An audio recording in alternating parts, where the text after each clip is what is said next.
Now, Nick, KBall pointed out what was one of his strongest points was the hypocrisy of your argumentation, which is why I assigned you on that team, is that you almost entirely only build single-page apps, right? Day to day. Yep. So you don't actually think they're a big mistake, or you just... Oh, no, I do. Oh, you do? Oh, okay. So you're just making a big mistake every day. No. I think that in a lot of ways, we do overcomplicate everything. And we do have to re-architect a lot of stuff. And it's just a lot more that's put on my plate to maintain and make sure it's working when I could be off solving more important problems. But I do think that they have their place for sure. I do like working with them. Take right now, we're recording this podcast in a web app and it's on a single page and it works fantastically.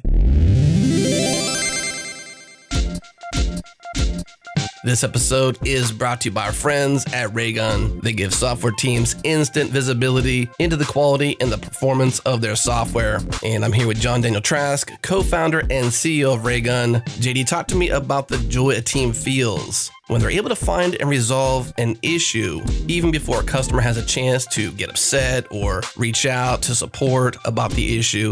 Talk to me about that. Well, I find it pretty exciting to be able to head it off early. So, and being able to tell people that you resolved something. So maybe they come through, and they do report an issue and you can say, cool, well, we don't need to ask you for any more context. We've got all the details and we can have this fixed tomorrow. It turns an at-risk customer into an absolute raving advocate. So that's a huge win. And then the other thing that was a little bit embarrassing, we launched Raygun, but we had these other products and we instrumented them.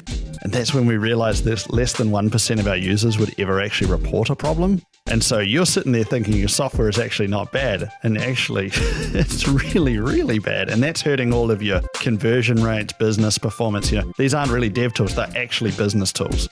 All right, if you want to see how this dev tool impacts the entire business, head to raygun.com to learn more and start your 14-day free trial. No credit card required. Join thousands of customer-centric software teams who use Raygun every single day to deliver flawless experiences to their customers. Again, raygun.com.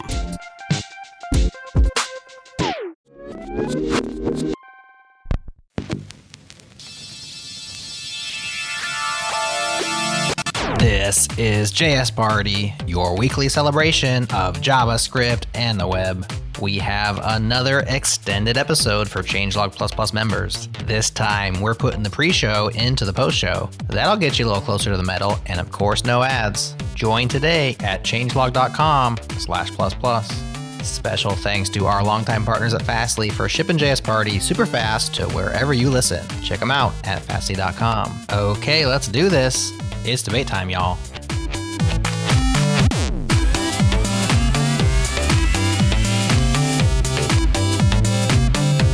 Hello. Jerod here, your internet friend. We are back for another awesome JS Party. We've lined up a debate episode. Now, we've been doing debates off and on over the years, but we haven't done one for a very long time, and that's because we didn't have a great premise to debate until recurring guest Chris Ferdinandi provided one on his blog when he wrote back in February that SPAs, that single page apps, were a mistake.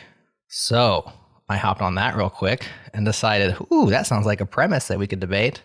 And I wanted to be more bombastic, and so I added the word big. And so the debate, the premise is, were SPAs a big mistake? And I'm sure Divya will hop on that jargon and decide exactly what big means. Speaking of Divya, she's joining us today. What's up, Divya? Hey, how's it going? You got your debate shoes on? I'm wearing socks. I got my debate socks on. Okay, right on. No shoes in the house. I hope those work just as well. And Divya's teammate today will be Nick Nisi. What's up, Nick? Hoi, hoi. I'm very excited, but I was ready to debate spas, like as in a place where you go for a day. A day spa? Yeah. There's no way a spa could be a mistake, though. Never a mistake. I don't know. It's always the right choice. How would you argue that they're a mistake? They're germ-ridden. Okay. Oh, fair. I don't know. Fair. Expensive. Expensive, yeah. Strangers touching your body in places. I don't know. It could be a mistake. Yep. You can get there and think, why'd I do this? Now all of my arguments are just going to be like double entendres. Okay. We'll hold you to that.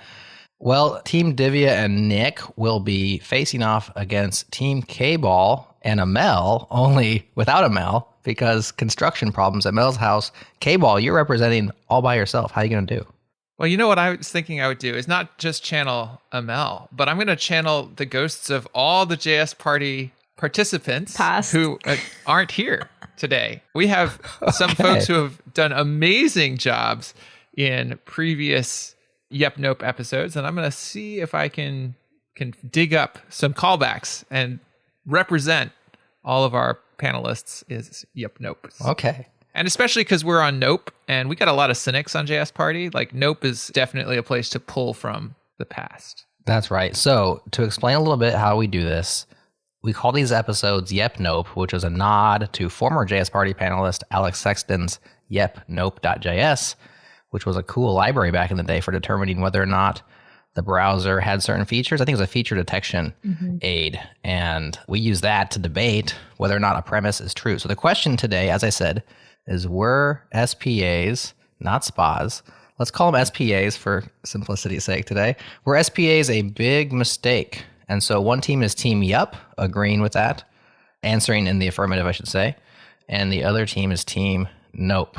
And so Nick and Divya will be arguing that SPAs indeed were a big mistake, and KBall plus the ghosts of JS Party Past. KBall's trying to make this real hard on himself today. We'll be arguing that SPAs were not a big mistake. Now, we do this kind of formal debate style. So we will have a timer. I'm your moderator. I will be watching the time. I will be enforcing time constraints. And when your time is up, we will channel Chris Hiller, and he will say, "What?" Because we couldn't find a buzzer in our soundboard. So when you hear, "What?" your time is officially over, and you must cede the floor. Any questions from the panelists? Old pros. Okay. Well, ladies first, we will start with Divya, and I will get my timer out here. Give me a moment. Cool. You will have 2 minutes. Ooh, actually, I could just leave my old car horn as well, which would be a good one, but we'll see what happens with that. You'll have 2 minutes to make your case, and you can start right now. Well, first, if we were to talk about single-page applications, it's worth talking about the definition of what they are, which is single-page apps are generally single HTML pages. They allow full interactions without any page refreshes, because the idea is that you're loading the entire app onto a user device, and the user is just going to work within that frame or within that particular HTML page, and then I guess all the data is already fetched more or less, and then new data is just fetched additionally as needed. But the idea is that everything is loaded, so it allows for a single experience. The problem and the downsides, of course, you can guess is, well, actually, first I'll kind of like talk about the corollary to that. So there's single page apps, which is a single HTML page. The opposite of that is multi-page apps, where you have multiple pages. So every time you do a page, like you try to go back or forward, it's really a full page refresh, because you're going back to the server, requesting something, and then it loads data and so on. And so those are the two differences that you work with: single page apps versus multi-page apps. You can kind of guess the obvious problem to this, which is that single page apps are incredibly not performant in that sense, because you're loading an entire web page or web app. I think we've had this discussion before. Yes. You're loading this entire application, and sometimes the user won't even access all pages. They're not going to use the entirety of that particular app. And so you're wasting a lot of space, and the initial load time is so huge because you're loading assets. There's a lot of like whatever pages, data, and so the initial load is a problem, and that can already impede user experience, because the argument oftentimes is that, yeah, you can make user experiences really nice on single page apps. Performance. What? Sorry, your time is up. Good job, Divya. Thank you. You actually referenced one of our previous YepNopes, which was episode 162. Are web apps fundamentally different than websites? So you want to go back. I needed to one-up KBall because I knew he was going to start bringing in other... I was like, if he's going to bring in other things. Preempting. See, what KBall made the classic mistake, which is he gave his plan out before the thing started. You got to keep it to yourself. It's just like every evil genius ruins it when he gives the monologue at the end. Anyways, I'm stalling. KBall, you are up. Or I could be just giving enough rope for y'all to hang yourselves, trying to struggle to pull things in. We're going to start. We will shall see. Are you ready? Go. All right, I'm going to start as myself and just highlight to y'all that single page apps, and I'm going to call them spas because, they are as lovely and I said don't do that. luxurious as a spa that you might go to. Spas are what make it possible to create rich browser-based applications that feel like native applications. So once the application is rendered, it feels much more responsive. Navigation no longer has to go back to the server. You don't get these long pauses as you're clicking through things. If the new page doesn't require any new data to be loaded, the client can essentially render it instantly. And even if more data is required, it's just an API call, much less data flowing over the network, so much faster. Spas also make it much easier on developers to create those intricate user experiences and interactions. The whole application is living within JavaScript, so manipulating it in fine detail based on user interaction is just so much easier to implement. So if you create a complex UI, creating it with a client-side framework like React, Angular, Vue, knowing that you can control the whole entire experience, it's just an order of magnitude easier than trying to create the same level of interactivity on top of some sort of server-rendered page, passing things back and forth. So you can use all these straw men that you want, throw things out, like there's no need to make a blog, a spa, all this other stuff.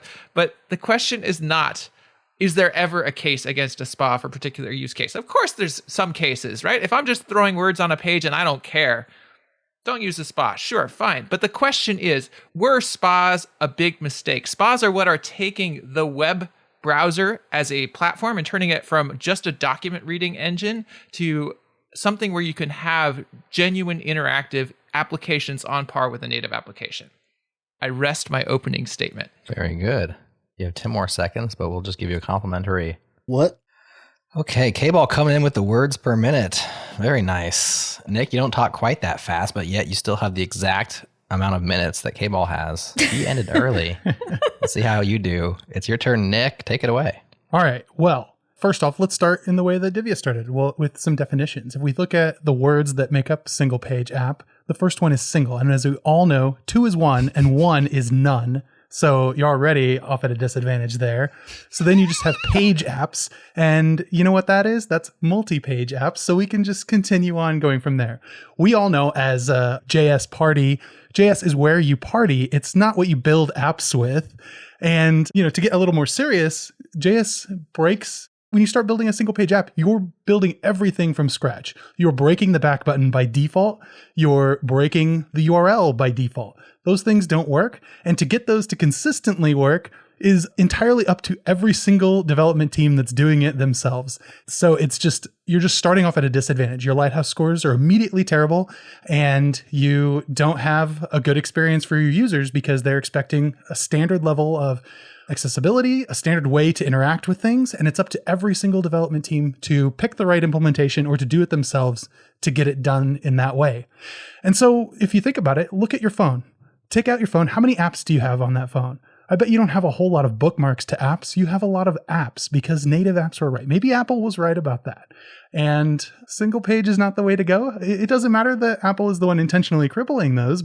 Like, it is just a bad experience, and maybe they're right. And that is all I have. Oh, wait, no. I have one more. 15 seconds. We all know that Jerod wins every debate. What would Jerod do? Jerod wouldn't build a single page app. So therefore, I rest my case that is the wrong way to do it. What? Well, I will say that your last point was spectacular. And I want to go back real quick and recover your first point, which was also spectacular, but you said it so fast, I'm not sure I tracked. I think you said something like 2 is 1 and 1 is none. What was this? Exactly. You never heard that That's saying? the point? Okay. That was amazing. It was awesome. I just want to make sure I heard you correctly. Okay. Well, I generally do win these debates, but right now, I'm not going to lie, Nick is winning. But we'll see what happens. KBall, we now turn to you, plus JS Party panelist past, or whatever shtick you have going on next. You have 2 minutes to do whatever it is that you're about to do. All right. Well, Nick, you're trying to steal thunder as well by referencing Chris Ferdinandi and his whole thing about having to reinvent browser capabilities. But I'm going to call out to a different JS Party guest, Lori Voss, who highlighted that the history of change, the browser moves slowly. It has so many different things. But what happens to create progress is there will be user land changes where libraries implement new capabilities. And those that work really well end up transcending their user land area and are rising up to the browser level. Now, the first version that was highlighted in that conversation was jQuery, which doesn't stand here. But the next one that he was proposing would stand out was React and this approach to the world that is what enabled spas to occur. So I think you're referencing the wrong JS Party guests. But I also want to call out, y'all are trying to make yourself seem so official by starting from definitions and playing with these like logical puzzles. But I'm going to call out to Firas and appeal to authority. I'm going to read some quotes. So, quotes from the first result to the Google search, why single-page apps are amazing. I'm going to read you these quotes. Spa is fast, as most resources, HTML, CSS scripts, are only loaded once throughout the lifespan of application. We don't use the or anything here in these quotes. Spa is fast. Next, there's a the, is simplified and streamlined. There is no need to write code to render pages on the server. It's much easier to get started because you can usually kick off development from a file without using any server at all. Spas are easy to debug with Chrome. Okay. I'm just reading quotes here. This is the authority involved. I can tell. Top of Google. As you can monitor Question authority. network operations, investigate page elements and data associated with it. And finally, it's easier to make a mobile application because the developer can reuse the same backend code for web application and native mobile application. What? Is that a comment on my quotes or am I out of time? That was both a buzzer and a commentary on what are you talking about. Okay. It sure sounds like your partner is Horse.js, where you're just taking snippets out of context. It does seem I forgot Horse.js. Okay, I got to go find Horse.js Spa. You can't forget Horse.js. Oh my god. If you need some Horse.js sounds, I can actually bring them in because I've been making them for years. Okay. This ends round 1. So far, it's a no-brainer. I'm currently in first, Nick in second, KBall in fourth, and the ghost of JS Party panelist past is in last. What about Divya? Well, she's with Nick. Or third. I don't know. Same team. Yeah, same team. So we'll see what happens in round 2. It's going to be the rapid fire round. We'll have half as much time and hopefully 100% less reading quotes. We'll find out what happens right after this break.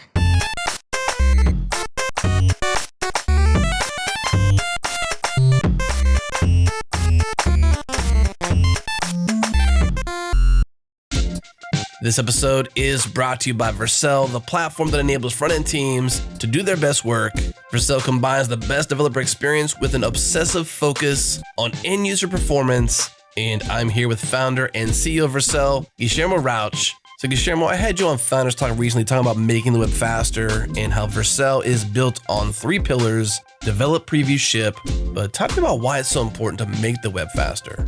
I think, first of all, the web is the most open and exciting platform to build on. And listeners are going to be enthusiastic about JavaScript, which is one of our areas of focus. We think that by creating amazing tools and open sourcing them, developers will go on to create amazing experiences for the end users. And I think that's where the concept of making the web faster to build and faster to end users, that's the crucial mission of Vercel. This is what's led to us investing all across the board to build this end-to-end platform. Started with the framework that you develop with, the workflow of pushing up a change and seeing it instantly and being able to share that change with your collaborators, all the way to shipping to the edge network of Vercel that makes your site or application globally fast, globally available. So it's this very comprehensive mission of making the web end-to-end faster and more open. I love it. Globally fast, globally available on a more open web. Learn more at Vercel.com. Again, Vercel.com.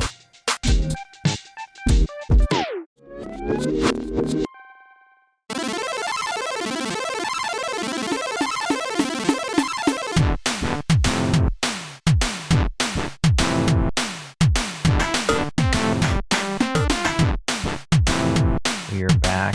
Round 2 of YepNope. So far, the scoring. Team Yep, that's Nick and Divya with 10 points. Team Nope with 0. Where are the points coming from? You got to tell me the rules of the game here. How do I score points? Happening? I suggest a different strategy than the one you're currently taking. No, I'm just giving you a hard time. There's no points. I'm just messing with you. We're going to let you go first, so hopefully you can score some points in this round, but it's a rapid fire, 1 minute, and we encourage in this round more crosstalk between debaters versus the previous round where you must remain silent. So feel free to interact a little bit, but you're also stuck in your 1 minute. KBall, go. All right, so I am going to highlight that my counterparts here are clearly hypocritical because Nick just did an entire episode on the application he wrote for our JS Party game show that is writing a spa. In fact, he wrote a spa and then he rewrote a spa and has implemented it in such a way that it's only writable as a spa. He's scoring points. So I think we have a little bit of hypocrisy going on Team Yep over there. Your response, Nick? You know, the next rewrite will be into multiple pages, a single page per question. I think there's a quote, you have to know your enemies better than your friends. So I think that's what's happening here. Clearly, Nick dislikes single-page apps, but decided to build a single-page app because of how terrible it is. He needed to prove how terrible it is. Exactly. It sounds to me like you are highlighting that I know my enemies better than my friends here because my attack was so effective there relative to when I tried to bring in the ghosts who are my allies. Okay, good response. Divya, the floor is yours. You have 1 minute. So one of the arguments that were brought up was the idea of building single-page apps so that you have a native-like experience. And I call issue to that mainly because the issue that single-page apps brings is that they try to make the web native, which causes the chasm between native and web. They are not the same platform. And the argument should hold that you build for the platform. You're building based on the functionality and the expectations of that platform. And so when you're building an application for the web, you should not build it for native-like functionality because we want to use the platform. The platform is built for a specific purpose. They have certain user expectations on how things work, like the back button, like links, like sharing browser history, and so on. And a lot of single-page apps break that because there's no good way of link sharing. There's no good way of going, the back button is essentially custom. And so the problem here is that now you have this need for people to redo how browsers do things, which then leads to a lot of fracturing of how applications work. User experience are not always the same across different applications, which causes issues over what people expect. KBall, your response. Is that the end? Yes. All right, I'm going to call out to Amel here. So she stated that she believes that engineers are really into zombies and impending death by zombies. And I will say that sounds to me like a zombie argument. You're really just saying, get off my lawn here. Let me use the tools I have, not focus on the user problems and how I solve them. Spas are broken because my spa is broken. I don't know how to implement and tie into router functionality and the APIs the browser supplies to allow JavaScript to hook into history and do other things. You can't tell me that spas are broken because your spa is broken. I can build you a broken multi-page app. That ain't hard. We know. Isn't that what you do at your day job? Nick. All right. One of your arguments, KBall, was that browsers give you all of this stuff for free. Well, guess what? When you have multi-pages, you just get more of it for free because you get it on each page. And did you hear that pause there? That was my argument reloading, just like my pages. Hold on a second. Moderator interjection. Nick, where is your argument stored? It's stored on the server. It's stored in the cloud. What kind of application is this? I don't know. That stuttering, that sense that it's hard to load the next thing, that's what happens when it's stored on multiple pages. You got to get it all together so you can load it as one. Centralized state management, man. Okay, Nick, continue. All right. So let's think about how we implement these single page apps if we were to do such a thing. It starts with this thing called asynchronous JavaScript and XML. Who uses XML? It's right in the name. This is old news, old tech. We don't do that anymore. We have a cloud and we deliver everything directly from the cloud every time. And the browser updates and it's fast enough to update each time and have everything all right there. What? In the chat, Robert Hall posted a Hacker News comment, which is never wrong. Sorry, you have to hold that for your next turn. KBall, would you like to respond to Nick or would you like to start something fresh? I'm going to keep going with his quote. The Hacker News comment was, the web is a mistake. Y'all are trying to tell me that, the original design of the web is perfect and we should never build beyond it. But we never said it was perfect. There was no indication of saying that it was perfect. We said build for the platform. Build for the platform. Don't build things that the platform doesn't natively give you. Don't ever go beyond. No, you can build for that box. Who are we building for? You can build for the platform and still push for its development. Who are we building for here? You're building for the users of the platform. So the users who have user problems. They have user problems because single page apps have reused how the browser works, and therefore people have disjointed experiences. We started with building an application for them. Before we have a single page app or a multiple page app, they have some problem we're trying to solve, right?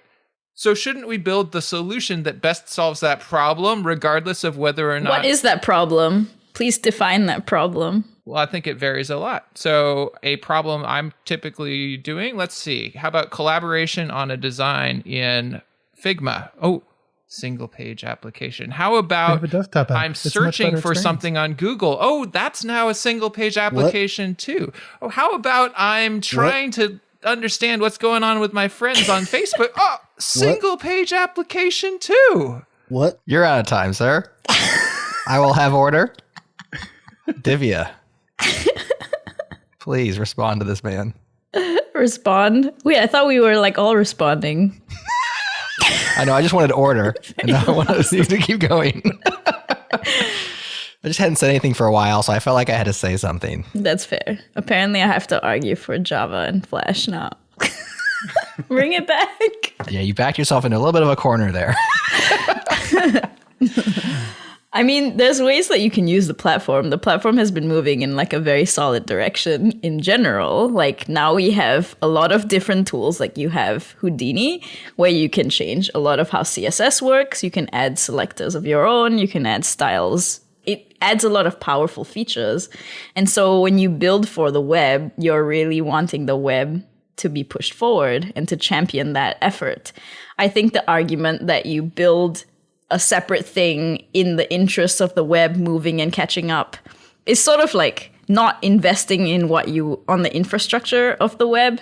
You're sort of going off in a corner and building a suburb, hoping the city would build up and be better so that you can move away from the suburb.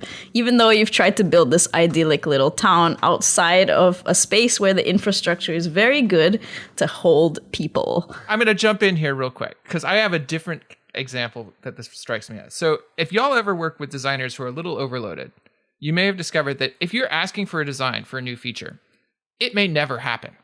The best way to get a designer to give you a beautiful design for a new feature is you build an ugly version of that feature and threaten to ship it. Or even do ship it. Once it's in production, the designer looks at that and says, hey, that's ugly. I'm going to fix that. I'm going to clean that up. That's exactly what spas are doing here, right? The browser is progressing because the people who are responsible for building the browser said, holy smokes, what we're providing here is clearly not sufficient because people are building all this stuff around it. If spas weren't being built, would they have bothered to build all those APIs to enable them to be built well? No. That argument is very interesting, and I take a lot of issue with it, partially because you're creating problems in order, like you're creating extra problems. Sounds passive aggressive, as right? a way of saying like, oh, these problems help make the solution make sense.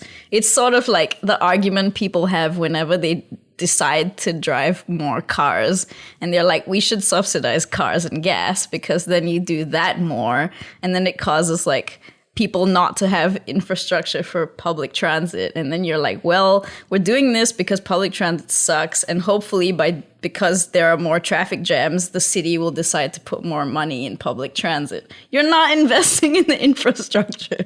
So how would you want people to be incentivized to make it better? It doesn't work. I wouldn't say that you should only do spas and never invest in the infrastructure. You should do both. However, I will highlight that change never happens when the people in power are comfortable. The browsers would love to stop feature development. If everybody would use their stuff and they don't have to do more features, like, why keep investing? Why maintain these expensive browser engineers and all of this? They keep investing in improving things because we keep pushing the bar for them. They keep investing to handle all of the edge cases of all of the spa applications and frameworks that are being built around them instead of just using the tools that are given to you by the browser. Precisely. You've made my point. If we weren't pushing the boundaries, they wouldn't invest and we'd be back in browser stagnation. I could argue that the web could have been really interesting had spas not existed, because then we'd be building experiences that pushes the web forward and makes experiences within that sort of linear and makes sense. But now with single page apps, because they've brought in a lot of design changes and certain expectations, browsers have had to follow suit to sort of like meet those expectations. And so they've had to sort of derail their own plans in order to build for what people have been used to because of single page apps. So can you imagine what the web could have been like? We could have had better forms by now. We could have had so much more if we didn't have to support all of this JavaScript. But that's the thing. SPAs just proliferate more JavaScript, which makes them have to support more backwards compatible JavaScript. What the heck is flat? What is a flat map? We could have, I don't even remember what they're originally called. Is it sploosh? I don't know. Smoosh, right? Smoosh, yeah. Really good point, Nick. Oh, dear. If we weren't always trying to play catch up to everything that is re-implemented every month and then has a million blog posts about it and how you can redo with, this router in this version, like just use a router, just use a server. It's called a client server. How much time do I have left? I stopped running the timer because you guys just didn't even care. So I'm just listening now. Nick's just like trying to fill time. I'm not even keeping track right now. So I guess you can just stop right there. KBall, I'll allow one response and then we'll call it the end of this segment. My response is, y'all may be willing to wait for the bureaucratic process that is involved in updating standards and creating browser change and all of this to happen before you solve your user problems. But I got users and they need their problem solved, and I'll use the tools available to me today. And oftentimes that involves a SPA. I just hope they don't hit the back button. You keep using that straw man argument as if there are not SPAs where back button functionality works. Oh, you should point us to some, because dang. Yeah, please show us an example. All right, thus ends our official debate. We'll come back on the other side of the break and we can talk freely about what we actually believe about these things versus what we've been assigned to argue. So stay tuned and we'll hear what actually people think. I think in terms of winning, of course, the only way to win is to not participate. I'm the only one who did that, so I do win. But coming in a close second with the form reform, thank you, Robert Hall, in the chat room for giving it a name. Divya's argument about forms is the winning argument of the day. And so Divya takes a close second place. Everybody else, thank you for participating. We'll be right back.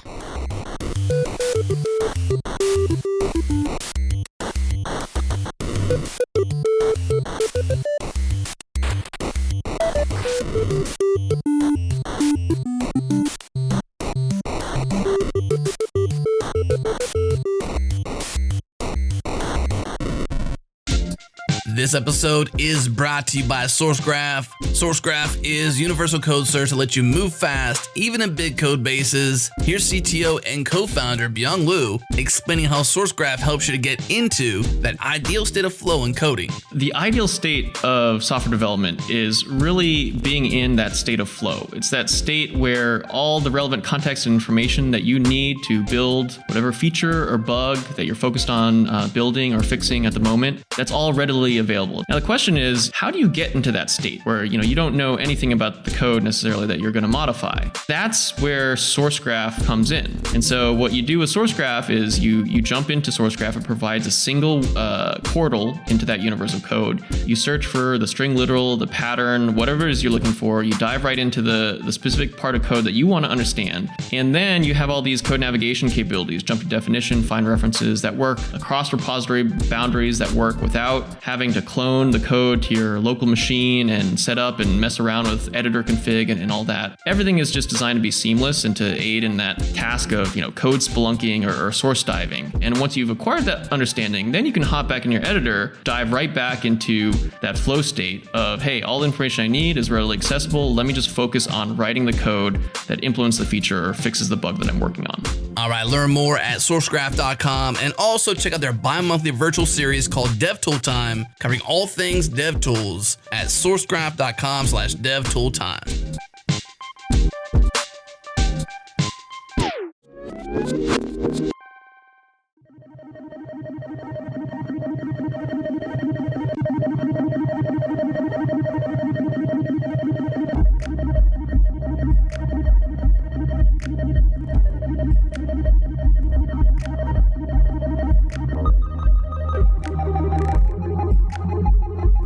All right, great debate, y'all. KBall, You made some interesting points. Did you believe anything you were talking about, or are you just talking? Mostly just talking, but I mean, so here's the thing. Spas can make sense for particular types of applications, right? Like if you're doing like a Slack web application, or you're trying to do Figma, which I used, right? Like a spa makes a ton of sense for that type of situation. The real issue is that they became the hammer that we threw at every single nail. There are very, very large numbers of applications for which they don't make sense. And I really like some of the new progress, and Remix is doing some of this and other things where folks are actually trying to maintain that ease of programming interactivity while getting back some of the nicer features that you get with server rendered applications. Mm-hmm. Now, Nick, KBall pointed out what was one of his strongest points was the hypocrisy of your argumentation, which is why I assigned you on that team, is that you almost entirely only build single page apps, right? I mean, day to day. Yep. So you don't actually think they're a big mistake, or you just... Oh, no, I do. Oh, you do? Oh, okay. So you're just making a big mistake every day. No. I think that in a lot of ways, we do overcomplicate everything. And we do have to re-architect a lot of stuff. And it's just a lot more that's put on my plate to maintain and make sure is working when I could be off solving more important problems. But I do think that they have their place for sure. I do like working with them. And I do think that in general, like take right now, we're recording this podcast in a web app and it's on a single page and it works fantastically. And if we wanted to bring in another guest, guess what they don't have to do? They don't have to download a single thing or set anything up. They just have to do a complicated process of using a Chromium browser and giving it a lot of permissions for things, but it does still work, which is really quite impressive. And, it's been practically flawless, which is really a good testament. So for the listener, we use riverside.fm to record, which provides us all video, streaming, recording, etc., participation in this chat room, the soundboard, it's all in one spot. That being said, this is a bit of a hybrid application because we are in the studio, and the studio is this web application that's all right here on one page. But then when you go to the recordings, it's just its own separate page. When you go back to the list of your different studios, it's its own separate page. And so it's not like all of riverside.fm is one single page. It's like we have this rich web app in here that has its own tabs and stuff that don't reload the page. But when you go beyond that, it is multiple pages. So it's a bit of a hybrid. And I think a lot of times that makes a lot of sense. Divya, you argued that single page apps were a big mistake. Do you believe that? I mean, I think in general, it's just been misused. It's sort of like the argument that was made around we gave people this... It kind of became the de facto way that people started versus like actually making a decision up front. Yeah, exactly. It's just a matter of like everyone was given this crazy jackhammer and then everyone started using it for tiny things. They're like, oh, I need to remove my backsplash. Let me just use this jackhammer to remove the tiling. I think that's how jackhammers work. I don't know. I've never used one. I've just used tiny hammers.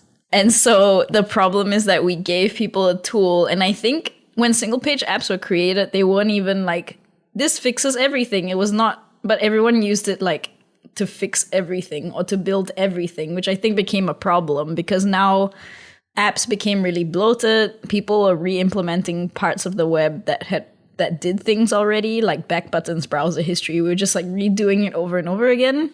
And that became a huge problem. And I think there are certain use cases I agree.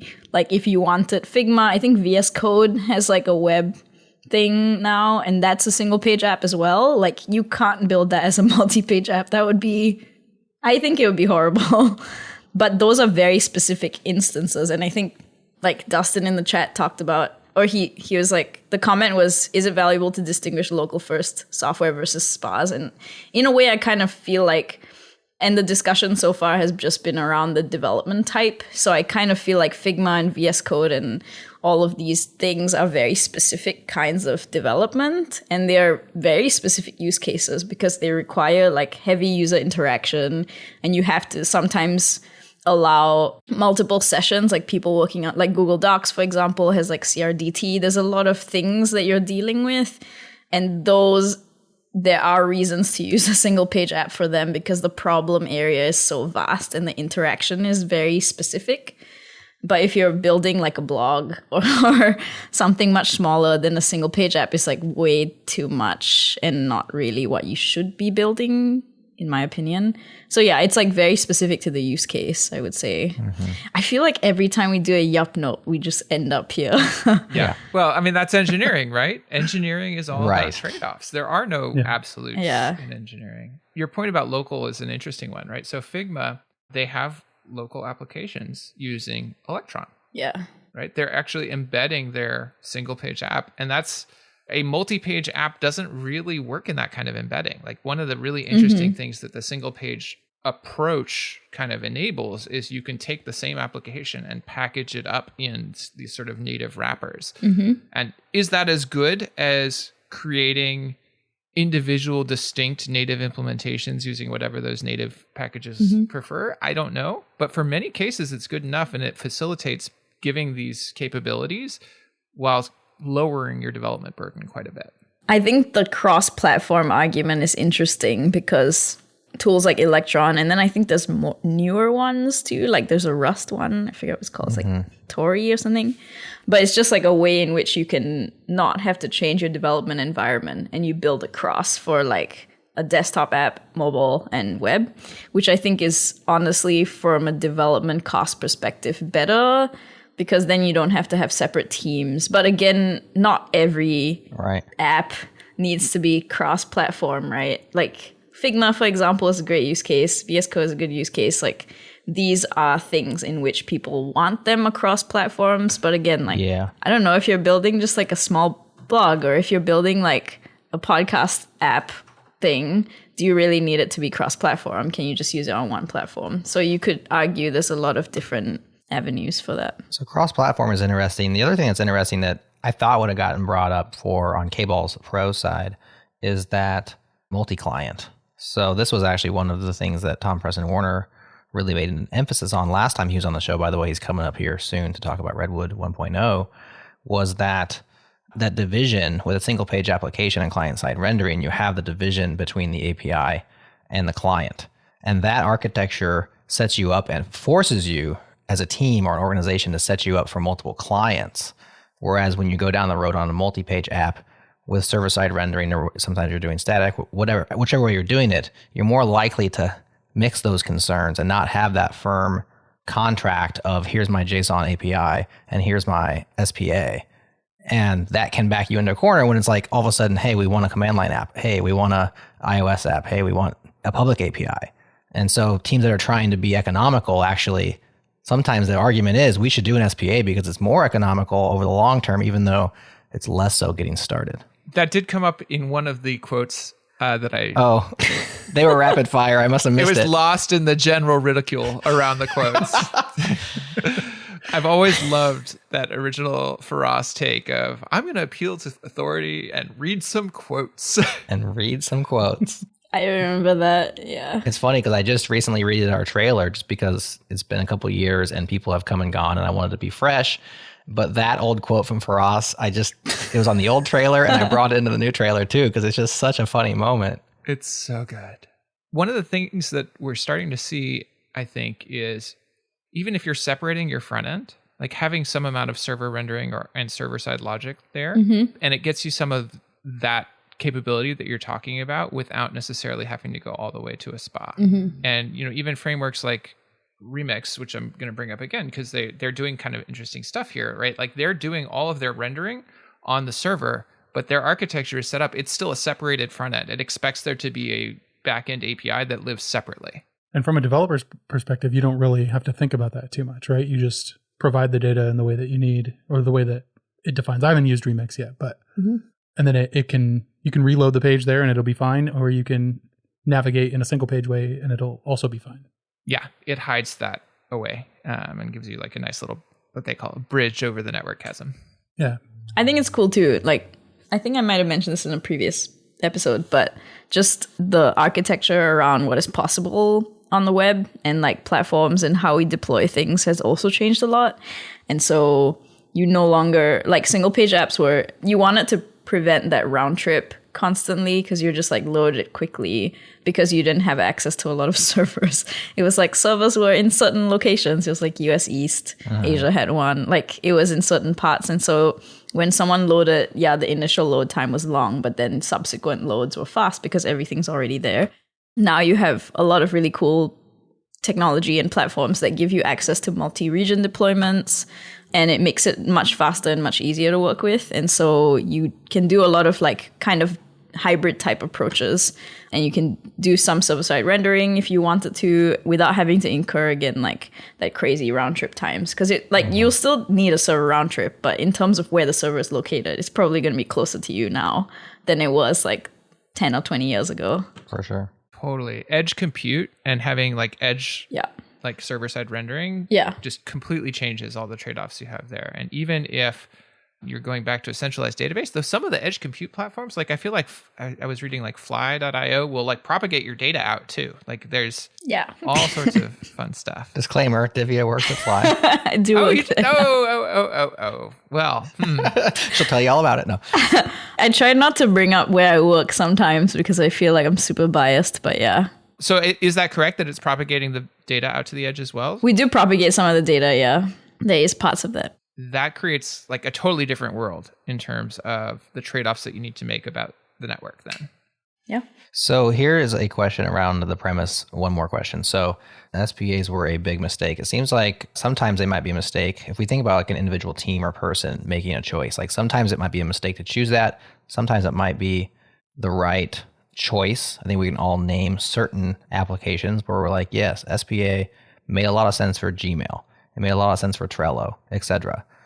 But as an industry as a whole, like this pendulum swing, which we tend to go back and forth between different things, was that direction that we went on, which may have been a 5 or 10 year direction. And I think, Divya, you kind of touched on this with your argument around think how good forms could be. Do you think as a whole, like the browser facilitating features for the needs of SPAs and like this pendulum swing towards, and now we're kind of starting to swing back the other direction, do you think that whole thing was a waste of time, or do you think that we had profit or there's benefits from going that direction? It's really hard to say, but there are parts of it that feel like a waste of time. Like we are reinventing things or we're creating interactions that people expected. But at the same time, the industry is constantly in flux. Like there's always things that come up and then go, like full stack apps, the whole like Rails and build everything in Rails was like a whole thing in like the early 2000s, and Node.js. You can still build things in Node pretty well. But anyway, aside from that. You can still build things in Rails pretty well, yeah. I don't really want to go there. I disagree. There's our next debate. I don't know. Bring on DHH to like argue for Rails. Well, we think we know which side he's on.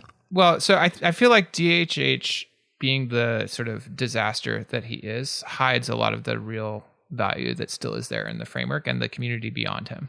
Yeah, I think there's definitely, I mean, I can see that. I think I'm, again, like very biased because I'm working on a Rails app and it's really clunky and the experience is horrible and I dislike it.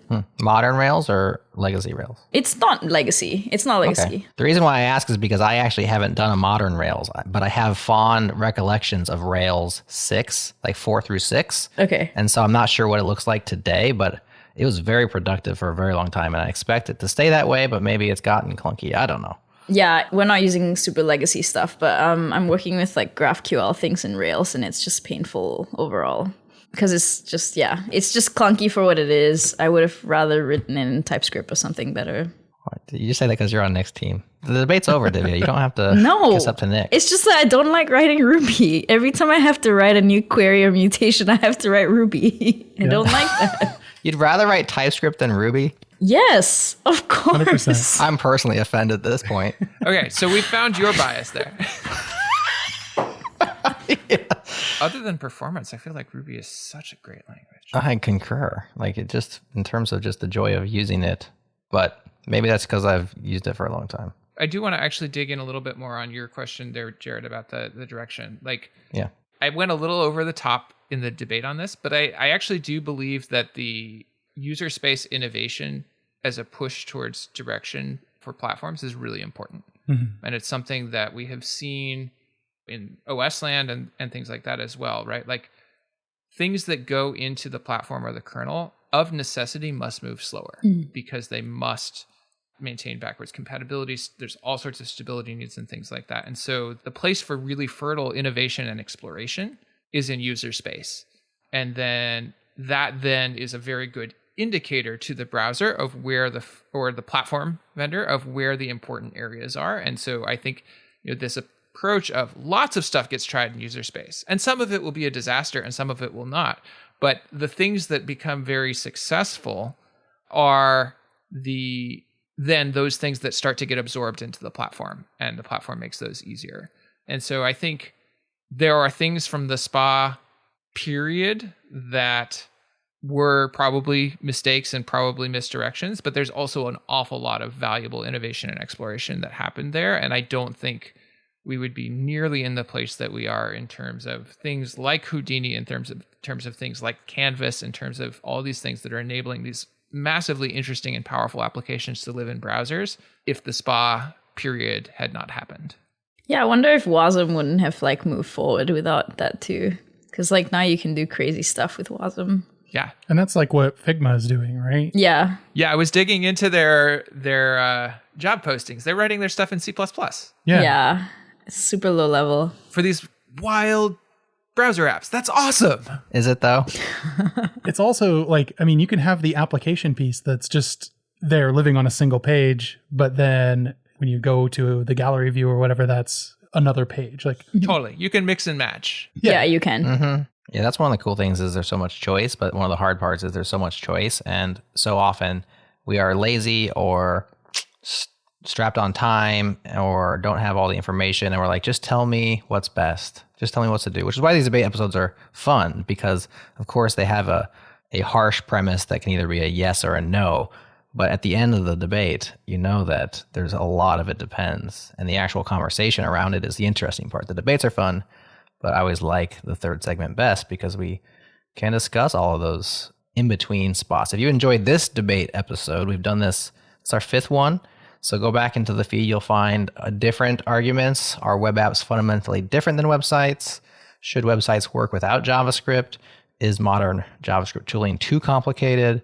And should we rebrand JavaScript, which was a fun one for sure. KBall mentioned Remix a couple times on this show.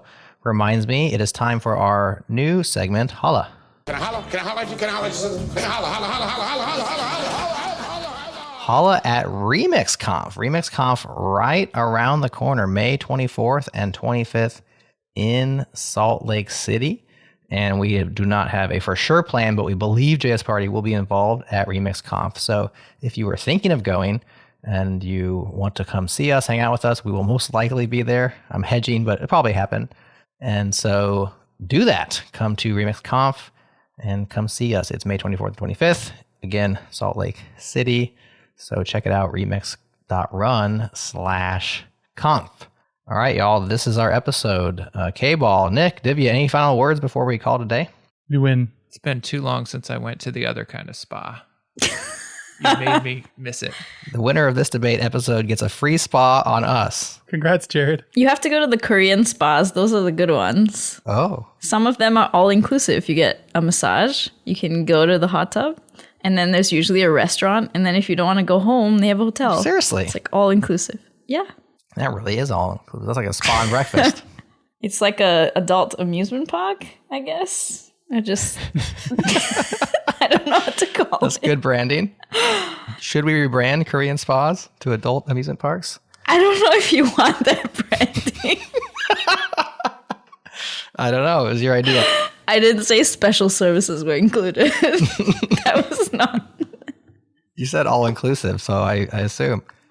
Hey, listen up. If you have a cool premise for another YepNope episode, let us know. We would love to compile more groups of debaters and find out who is the master debater. Okay, I have to end this episode now before I get myself in trouble. On behalf of KBall, Nick, and Divya, I'm Jerod, and this has been JS Party, and we'll talk to you next time. So, who do you think had the most compelling arguments? Or maybe there's factors we completely failed to mention? Let us know in the comments. There's a link to the discussion thread for this episode in your show notes. We'd love to hear from you. Thanks again to Fastly for CDNing for us, to Breakmaster Cylinder for the fresh beats, and to you for listening. We appreciate you spending time with us.